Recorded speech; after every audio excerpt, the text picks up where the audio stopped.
학생 여러분 안녕하십니까? 지금부터 영상문학 제10강을 공부하겠습니다.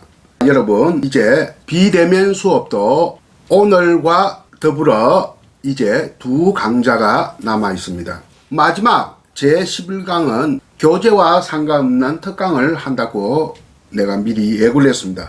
오늘은 교재 그리움이 마음을 흔들 때 211쪽을 펴보시기 바랍니다. 제목이 어떻습니까? 끝내 죽음이 갈라놓은 인연의 우연성, 서지마와 임희인 이렇게 되어 있습니다. 중국 근대 시인 두 사람에 관한 얘기고요. 지금부터 1920년대로 돌아갑니다.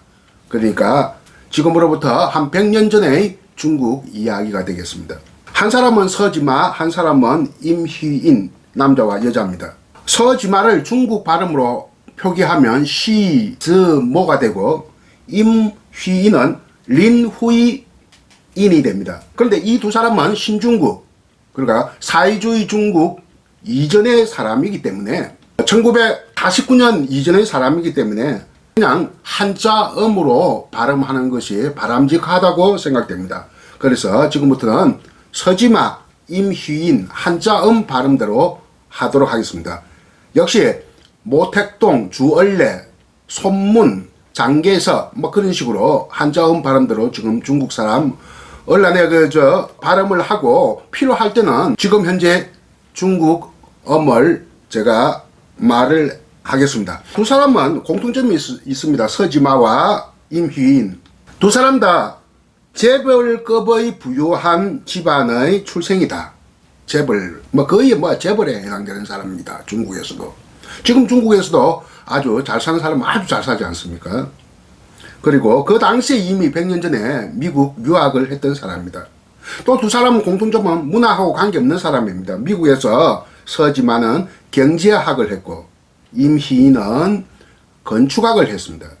그런데 두 사람의 또 차이가 납니다. 어떤 차이가 나느냐? 서지마와 임희인은 나이 차이가 조금 나고요. 몇 살인지 정확하게 모르겠네요. 나이 차이가 조금 있고 서지마는 이미 유부남이었고 임희인은 처음 만날 때 10대 후반 19 정도밖에 안 되는 그런 아주 아주 젊은 나이의 처녀였습니다. 특히 임희인은 한 시대를 대표하는 미인이다.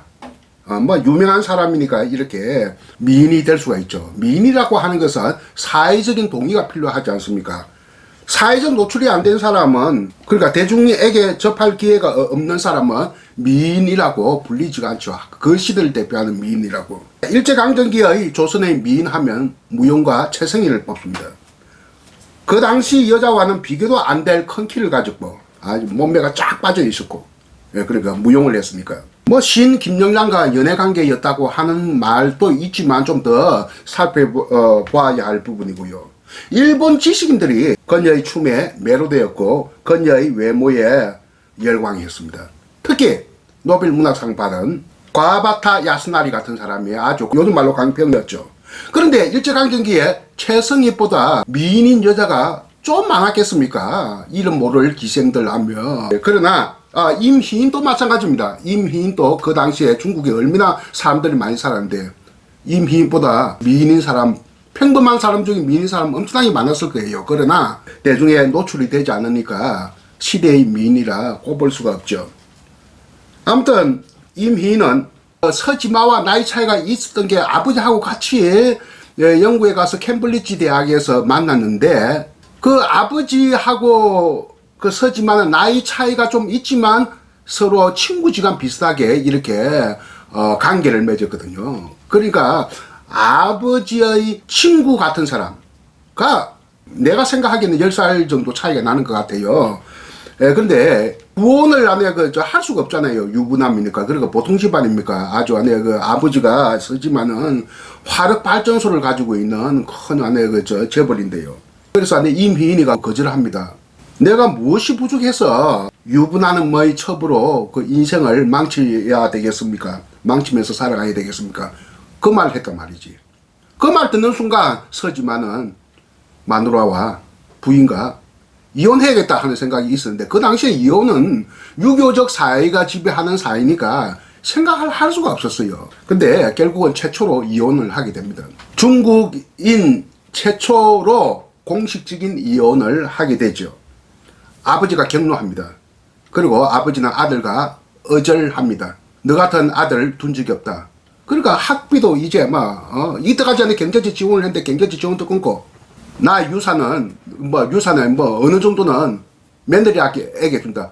이혼은 했지만 며느리는 아직도 우리 집안 사람이다. 이런 식으로 했고, 서지마의 부인도 상해의 유명한 집안입니다. 그것도 부유한 집안이었어요. 그러니까 끝까지 안에 그 집안의 며느리가 되고 아들도 잘 키우는데, 하여튼 서지마 임희인이 원래 문학하던 사람이 아니었는데 캠브리지 대학에서 만났을 때 누굴 제자가 되려고 했느냐 하면 서지마가 캠브리지 대학에 철학을 하려고 했어요. 버트런트 러셀이라고 유명한 사람이 있습니다. 수학자로 유명하고 또 철학자로 유명한데, 이 러셀의 제자가 되기 위해서 캠브리지 대학에 가니까 벌써 그가 캠브리지 대학 갔을 때는 러셀은 다른 대학으로 옮겨갔어요. 옮겨가니까 이제는 철학을 하지 않고 문학을 하겠다 해서 영국 낭만주의 문학을 공부를 합니다. 경제학에서 문학으로 이렇게 전공을 바꾸면서 열심히 하고 있는데 임희인을 만나서 임희인에게 문학에 대한 영향을 끼칩니다. 그 두 사람 다 결국은 시인이 되죠. 서지마는 뒤에 죽은 다음에 한국의 국민 시인으로 대접을 받고, 임희인은 여성 건축학자로 유명했지만 시집 한 권을 냈을 정도로 그녀에 대한 시세계를 평가를 지금 받고 있습니다.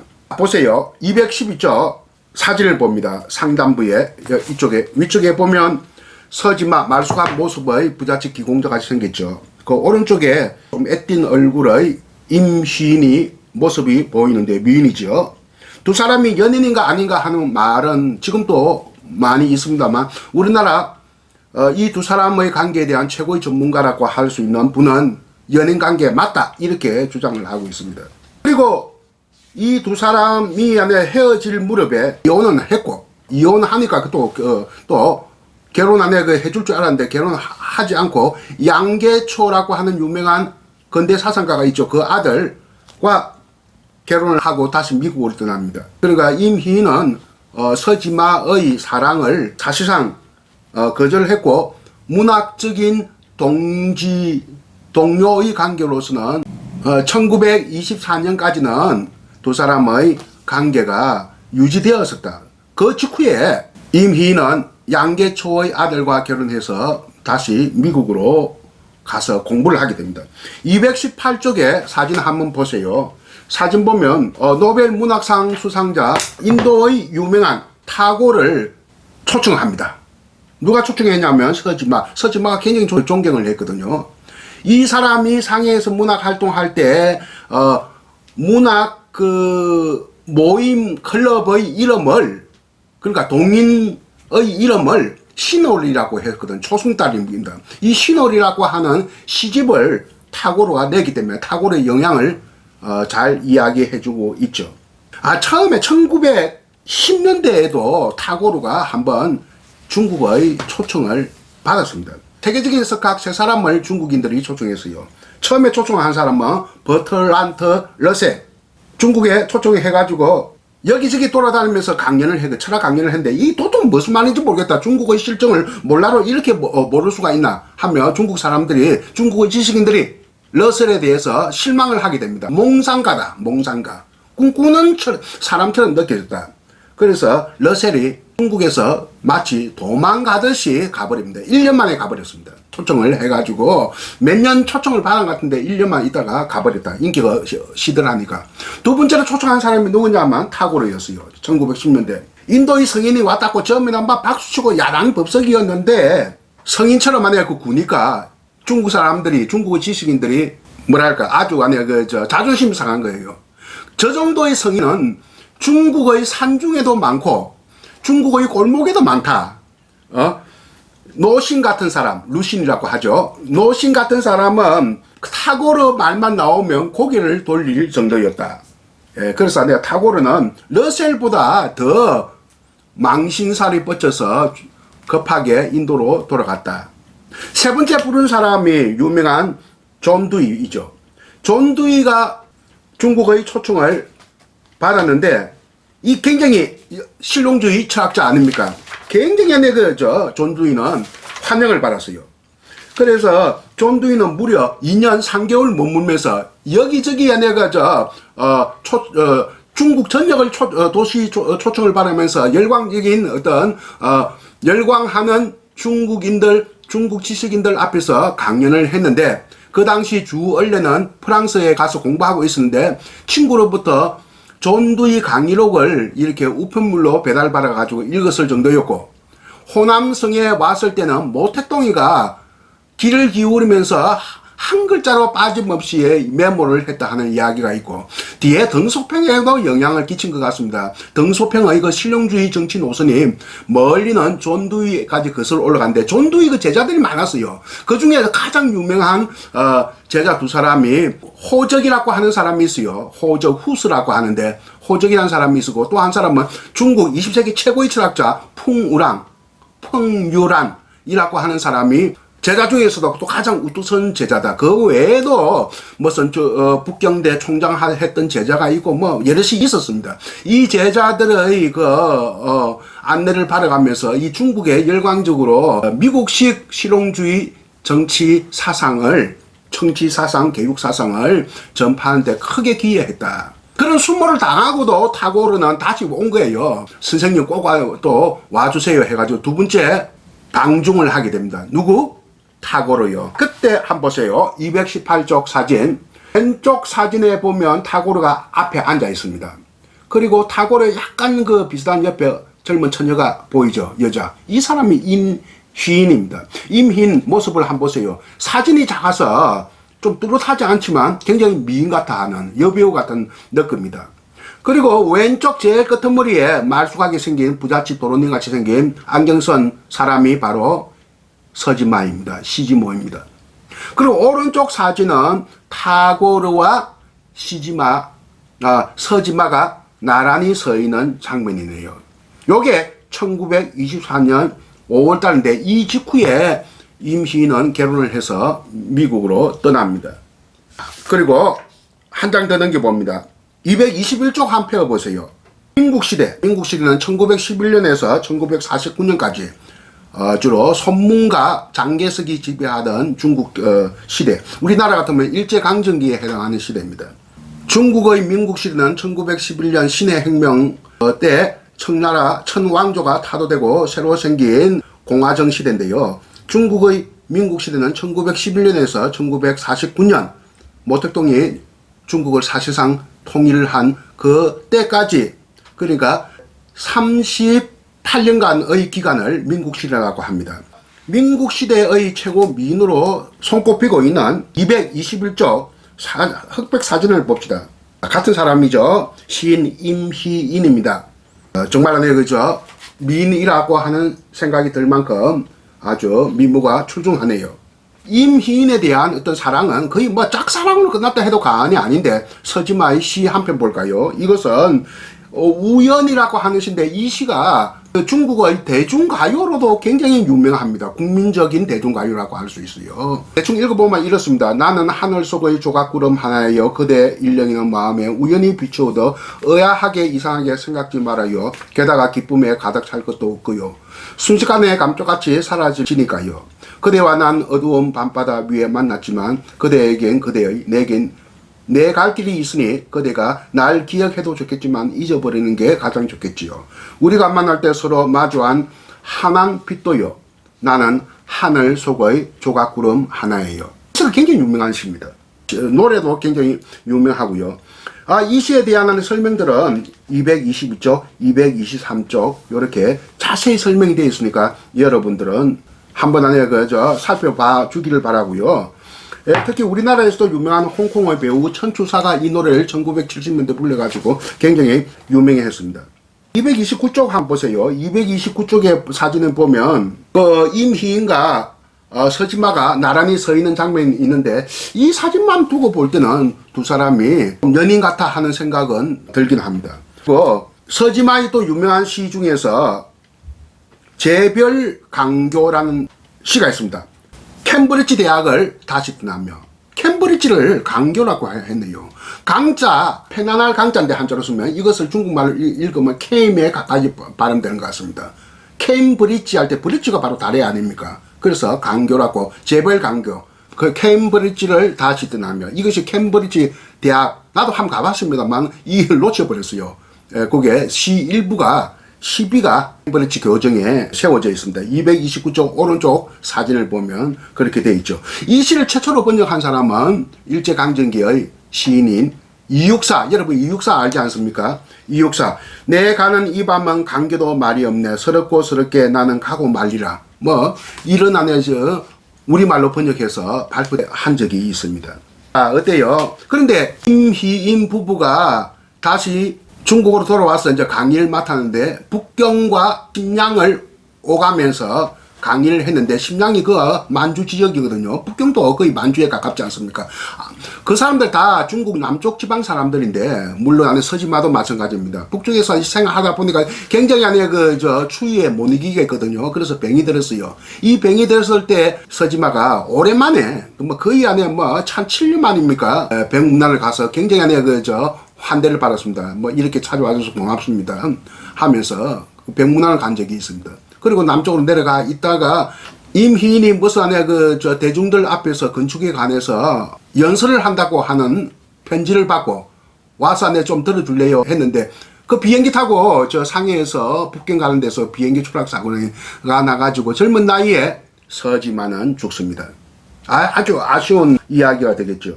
그런데 죽고 나서 한참 후에 임희인은 이런 시로 화답을 합니다. 한 우연에 대한 화답시가 아닌가. 224쪽 알간 글씨로 되어 있는 시 한번 읽어보겠습니다.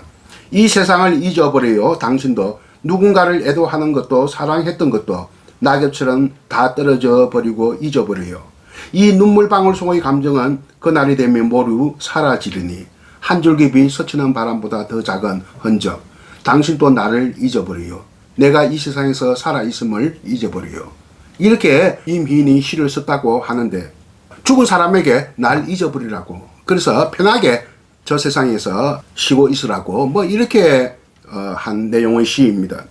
아무튼 안에 이야기거리가 상당히 많이 있습니다. 그리고 드라마라도 이 사람들에 대한 이야기가 만들어졌는데, 215쪽 드라마 이게 포스터인 것 같으네요. 서지마 남자, 중간에 남자 서지마, 왼쪽 여자 약간 빼딱하게 서 있는 이 여자는 두 번째 부인 육소만, 굉장히 또 문제적인 여성입니다.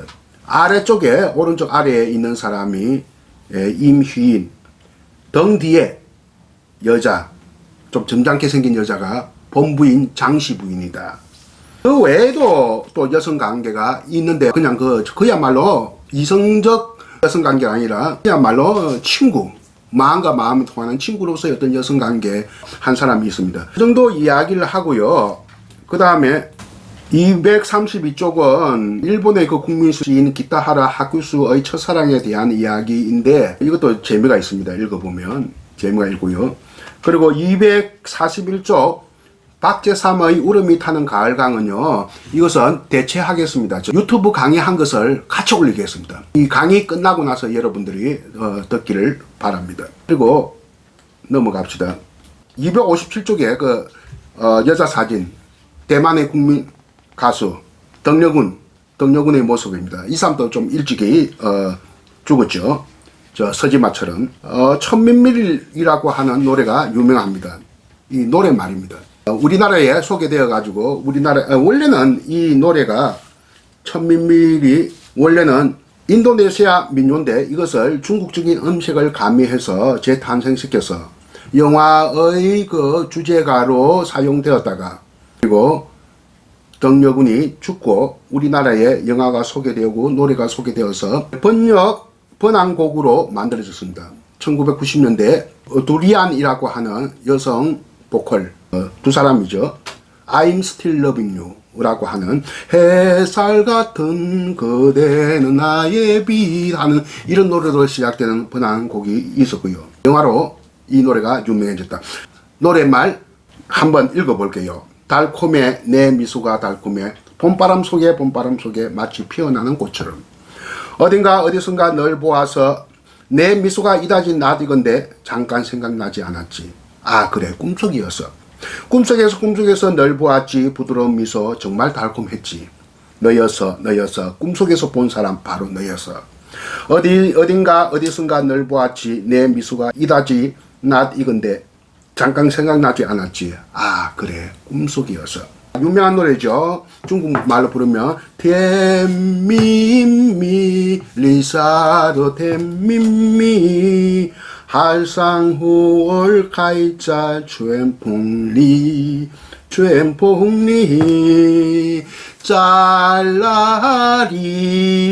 짤라리 쟁권이 하는 노래입니다. 여러분 유튜브를 보면 천문밀 원어로 들을 수가 있습니다. 그리고 또 넘어갑시다. 자 260조 영화에 나오는 주인공 장만옥과 여명 두 사람이 뉴욕에서 우연히 만나서 놀란 눈으로 서로 마주보고 있습니다. 옛날에 약간 관계를 맺었던 남녀 관계였는데 서로 또 헤어졌다가 미국에서 만납니다. 이 영화에 대한 이야기는 259쪽에 잘 설명되어 있으니까 한번 참고하기 바랍니다. 다음 262쪽 선을 넘지 못해도 만족해하는 비밀사랑.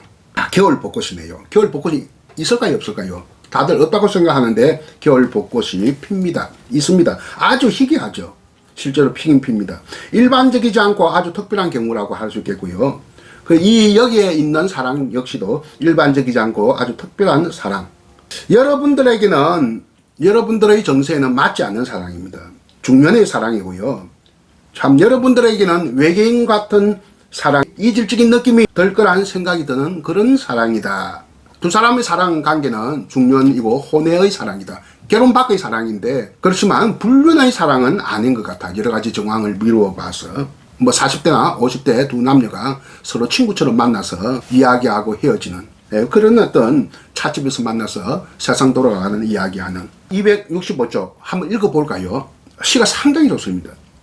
남자와 여자의 인연이 깨진 냄비에 고친 뚜껑처럼 맺어져 다음 날부터 벌써 반찬 냄새에 찌들어가는 건 싫은 일입니다. 당신이 종류의 종이라고 한다면 나는 종의 울림소리이고 싶다. 당신이 노래의 마디나 소절이라면 나는 그 짝맞춤의 단위이고 싶다. 당신의 한 개의 레몬이라면 나는 거울 속에 놓인 레몬. 그렇게 당신과 조용히 마주 앉고 싶다. 현실이 아닌 홀령의 세계에서는 나도 당신도 영원한 어린 아이여서 그런 소꿉놀이도 허용되어 있겠지요.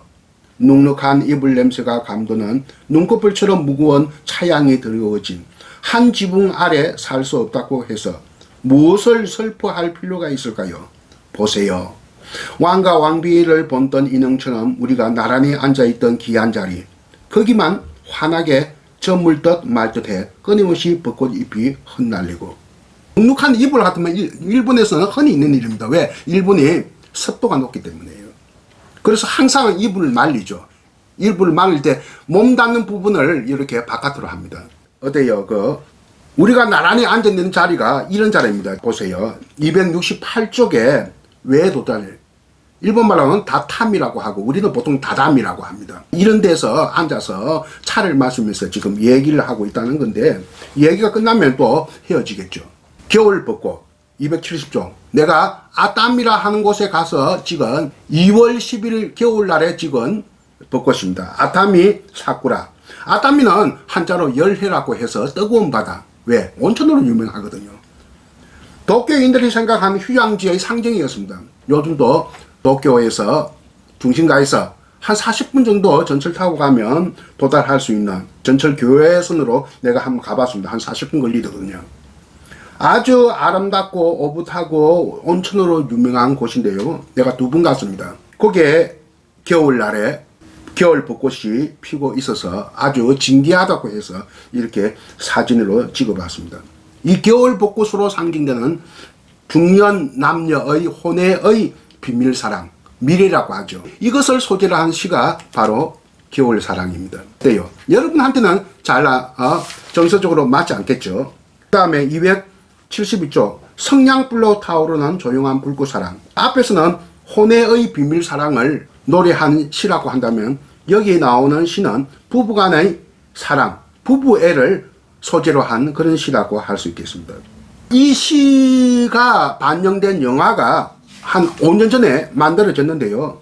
우리나라 부산국제영화제에 선보였다가 2년 후에 다시 우리나라 영화관에 상영을 했는데 상업적으로는 크게 성공을 거두지 못한 영화입니다만 비평적으로는 매우 호평을 받았던 그런 영화예요. 짐 자무시라고 하면 1960년대부터 활동한 독립영화의 거장입니다. 뭐 대부라고 할 수 있겠죠. 미국 독립영화의 거장이요 대부인 짐 자무시 감독. 지금 80대쯤 됐을 거예요, 나이가. 60년대부터 활동을 했으니. 그 영화가 패터슨이라고 하는 영화입니다. 275조 영화 포스터 보세요. 패터슨. 오른쪽이 주인공인데요. 이 오른쪽이 버스 드라이버, 또 이면서 아마추어 시인인 패터슨 시의 유저지주 패터슨 시에서 일을 하고 있는 미스터 패터슨 씨가 바로 이 영화의 주인공입니다. 뭐 복잡하죠. 반복되는 일상이에요. 전업주부인 아내가 뭐 밥 챙겨주면 뭐 도시락 사들고 이렇게 시내를 돌아다니면서 자기 일하고 집에 와서 씻고 친구들 만나고 카페에 가서 개 데리고 가서 개하고 개를 포함해서 가족이 3사람밖에 없어요. 그러면서 아내에 대한 사랑을 표출한 시가 이렇게 나와 있는데 이것이 좀 더 활동하고는 시인이랍니다. 롬 페지시네요. 롬 페지시라고 하는 시인의 시를 영화 속에 이렇게 끌어왔는데 뭐 서로 아는 관계라고 해요. 짐 자무시 감독과. 그래서 당신 시를 영화에 좀 인용하겠으니까 저작권 인정해달라 하니까 처음에 노 했어요. 시나리오 보고 영화가 좋아 보이니까 예스라고 했답니다. 원래 이 영화 우리 집에는 성냥이 많다라고 하는 영화는 20원작에는 20편인데 영화가 너무나 이 시를 길게 인용하면 지루하니까 반으로 뚝 잘라서 10편만 이렇게 영화 속에 인용이 되어 있고 나는 이 책 속에 14행을 인용해서 여러분에게 선을 보이고 있습니다. 읽어볼게요. 우리 집에는 성냥이 많다. 요즘 우리가 좋아하는 성냥은 오하이오 블루팁이다. 진하고 옅은 청색과 흰색 로고가 확성기 모양으로 되어 있어 더 큰 소리를 내는 것 같아. 여기에 세상에서 가장 멋있는 성냥이 있어요. 차분하고도 격렬하게 타오를 불꽃 말해요. 난 담배가 되면 넌 성냥이 되어 혹은 내가 성냥이 되면 넌 담배가 되어 입맞춤으로 이글거리라 천국으로 향하는 불꽃이 되네. 부부끼리의 사랑을 이렇게 부부의 사랑을 뭐 어떤 관계로 지금 보고 있습니까? 성냥과 담배의 관계로 보고 있습니다. 옛날에 17세기에 영국의 생리상학파 시인으로 유명한 존 던이라고 하는 사람이 있어요. 굉장히 유명한 사람인데 연인 관계를 콤파스 알죠? 이렇게 원 그릴 때 수학자한테 사용하는 그 필구도 이게 문구류 있지 않습니까? 콤파스의 두 다리로 이렇게 비유한 적이 있습니다. 이런 것을 기상 아주 기발한 착상이라 해서 수사학적으로 많이 이야기되고 있는 것인데요. 연인 관계를 콤파스의 두 다리로 비유를 했는데 이 시에서는 담배와 성냥의 관계로 비유를 하고 있다. 이 역시 기상이다. 때려야 뗄 수 없는 관계를 말하고 있다. 뭐 이렇게 이야기될 수 있겠습니다. 여러분 이런 책이 있어요. 아주 작은 반복의 힘이라는 책이 있는데 우리나라에 몇 년 전에 번역됐는데 그 책을 대충 읽어보니까 위대한 순간은 소소한 일들이 모여서 조금씩 이루어진다 하는 것으로부터 시작되는 이 말을 한 사람이 화가로 유명한 고흐가 한 말입니다. 고흐의 어록에서부터 이 책이 시작됩니다. 아주 작은 반복의 힘, 이것이 위대한 순간으로 향한다. 요즘 팬데믹 시대입니다. 전 지구적인 역병이 감염된 시대죠. 이렇게 역병이 전 지구적으로 확산된 애는 없었습니다. 중세를 몰락시킨 유럽 중세의 그 패스트는 중세라고 하는 한 세기라고 하는 시간대와 한 그 유럽이라고 하는 특정의 공간대에서 일어났지만 지금 코로나19는 전 세계적이지 않습니까? 이것도 지금 몇 년째 좀 끌고 있단 말입니다. 그런데 이 백신 만다고 지금 야단인데 백신을 제일 먼저 패스트니 뭐 콜레라보다 더 인류를 괴롭힌 것은 천년두였어요. 천년두란 말은 20세기에 일본인들이 만든 한자어입니다. 그 당시에는 한중일에서는 두창, 포창 이런 말을 썼어요. 두창이라고 썼어요, 주로. 또 우리나라에서는 속칭으로 뭐라고 했느냐 하면 마마 혹은 손님이라고 했어요. 마마라고 하면 이 무속신의 일종이다. 이건 도저히 대책이 없기 때문에 이 안에 이 신을, 이 무속신을 달리해서 내가 또 되도록하게 해줘야 된다. 손님 모셨다가 되도록하게 해줘야 된다. 이렇게 했는데 15세기에서 17세기까지는 이 아시아에서 중국에서는 인두법, 그러니까 천년도 걸린 사람의 고름을 안에 성한 사람의 상처에다가 집어넣습니다. 상처가 없으면 상처를 내서 집어넣어가지고 일종의 접종을 합니다. 이것을 인두법이라고 해요. 인두법. 그래서 이것이 유럽에서는 아시아의 민간요법이라고 별로 효과가 없다고 봤는데 좀 효과를 전혀 없는 것은 아니었던 모양입니다. 이 인두법 언란에 하다가 영국의 에드워드 제너라고 하는 의사가 우유 짜는 여자들이 천년도 안 걸린다는 것을 착안해 했습니다. 이게 별거 아닌 것 같지만 이게 위대한 발견을 하게 된 것이죠. 소주 짜는 여인들이 천년두에 걸리지 않는다는 예사로운 관찰을 착안하여 예사롭지 않은 결과를 거두는데 이것이 백신인데 라틴어로 암소를 바카라고 하는데 이 바카에서 온 말이 백신입니다. 로마자, 비슷한 로마자로 구성되어 있죠. 그래서 이게 인두법, 천년도 걸린 사람의 안에 고름을 이렇게 그러니까 도구로서 다스리기 때문에 이것을 동종요법이라고 해요. 동종요법이라고 하는 것은 히포크라테스 시대 때 있었던 그런 안에 치료법이거든요. 그러니까 도구로서 다스린다. 이거 현대의학에서는 이건 도저히 말이 안 된다고 보고 있고 이종요법이나 역종요법을 현대의학 치료법이라고 합니다. 예를 들어 봅시다. 지금 합병이 걸렸어요. 속에 열불이 나면 얼음물 마시면 열불이 좀 가라앉지 않습니까? 이것이 역종요법이라고 할 수 있겠는데 동종으로 해서 성공해서 최고의 치료법을 우리 인류가 만든 최고의 치료법은 첫째는 백신입니다. 이것은 또 다른 백신으로까지 연결되죠.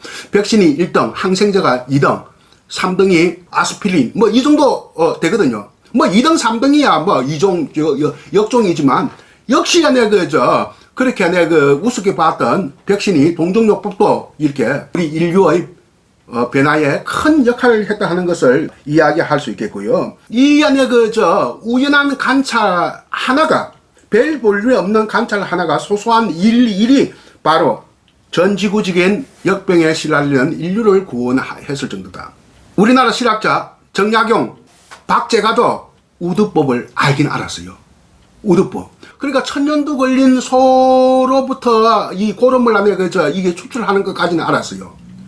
이것을 안에 우두법, 인두법에서 우두법. 그러니까 마가해통이라고 하는 천년도 의학설을 저술한 왜 정약용이 이 의학설을 천년도에 관심이 많느냐. 자기 아들, 딸들이 많이 죽었어요. 그래서 안에 관심이 많았는데 박제가와 더불어서 같이 안에 이렇게 우두법까지도 생각을 했는데 천년도 걸린 소의 안에 고름을 가져다가 사람에게 넣으면 그러니까 채취하는 데까지만 생각을 했어요. 채취한다. 그러니까 이것을 우두법, 소우자, 우두법이라고 해요. 근데 우두법을 종두법으로 발전을 못 시킨 거예요. 종두법이란 말은 뭐냐면 채취한 소의 천년두 고름을 사람에게 접종하는 것.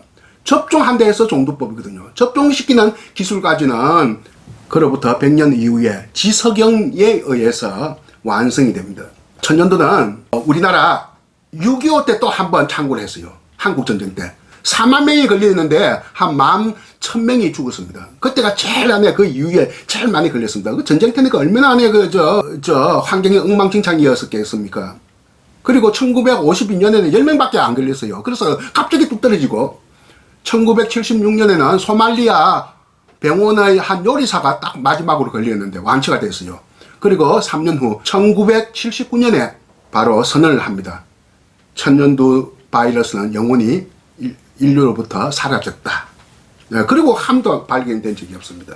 천년두가 천몇백 년 동안 거의 2000년 가까운 시간대에 사람을 아주 괴롭혔다. 인류를 괴롭혔다. 이것을 퇴치하는데 영국의 의사 에드워드 제너의 작은 발견, 작은 관찰 하나가 이렇게 큰 일을 했다.